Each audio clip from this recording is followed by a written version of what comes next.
நாங்கட்டி ராஜா, மண்டியிட்ட ராஜா, மண்டுக ராஜா, minority ராஜா, மதகஜ ராஜா, மன்மத ராஜா, திராவிட குல கடக மாமா மன்னன் 21ஆம் எலிகேசி பராக் பராக் பராக். வந்தார் சுடலை, வந்தார் சுடலை.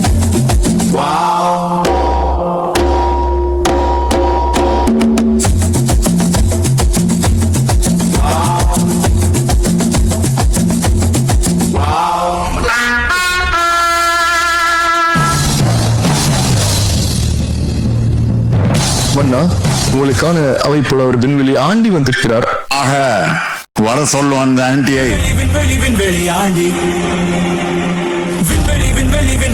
எனதருமை 21ஆம் கப்சி அரசே, நீர் வாழ்க, உன் கோபாலபுர குடும்பம் வாழ்க.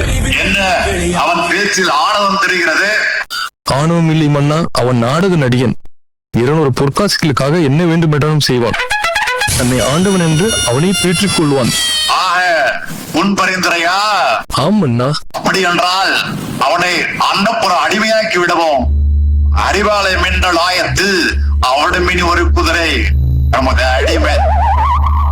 விண்வெளி ஆண்டி நோண்டின் பாடும் பாடி தொலையும்.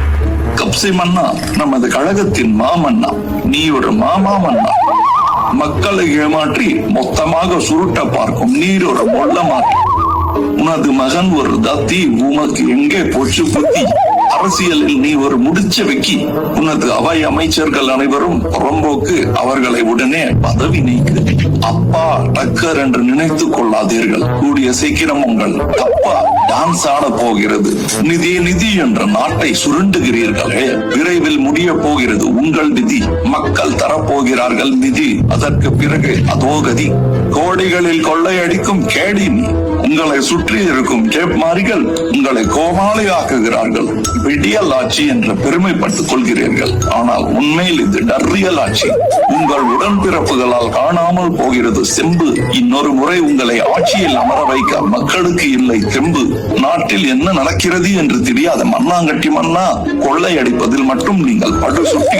மக்களிடம் கப்சா விடுவதில் நீங்கள் வல்லவர். எதிரிகள் எதிர்த்தால் உடனே மண்டியிட்டு விடுவீர்கள். அந்த விஷயத்தில் மட்டும் நீங்கள் மன்மத ராஜா. பதவிக்காக உங்களிடம் தூக்குகிறார்கள் கூஜா. சென்னையும் சேர்த்துதான் சொல்கிறேன் ராஜா. ஆக உங்கள் கோபாலபுர வம்சம் இனி ஆக போகிறது துவம்சம். வந்தார் சுடலை. அடே புலவா, என் ரகசியங்களை புட்டு புட்டு வைக்கும் நீ. எம்பி எம்பி என் தம்பியார்கள், தங்கள் கம்பியார்கள். உத்தரவு மன்னா.